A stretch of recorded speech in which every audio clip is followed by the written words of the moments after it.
Veg બિરયાનીની order કરતા પહેલા આ જોઈ લેજો. વેજના બદલે નોનવેજ બિરયાની ગ્રાહકને અપાઈ. ઓનલાઈન મંગાવેલી વેજ બિરયાનીમાં નોનવેજ પધરાવી દેવાયું. ગ્રાહક દ્વારા નોનવેજ બિરયાની આરોગતા તબિયત લથડી. ધાર્મિક લાગણીઓ દુભાઈ હોવાથી ગ્રાહક ડિપ્રેશનમાં આવી ગયો. અગાઉ પણ આ પ્રકારની ભૂલો થતી રહી છે.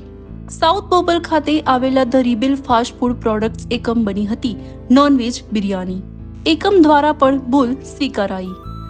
ગ્રાહકે એએમસી ફૂડ વિભાગમાં કરી ફરિયાદ. ફૂડ એકમ ખાતે વેજ અને નોનવેજ એક જગ્યા પર બનતું હતું. ફૂડ એકમ સામે કાર્યવાહી કરવાની ગ્રાહકની માંગણી. હું પોતે બ્રાહ્મણ છું, બરાબર છે ને. અમારા ઘરમાં કોઈ ક્યારેક નોનવેજ ખાધેલી નથી અત્યાર સુધીમાં.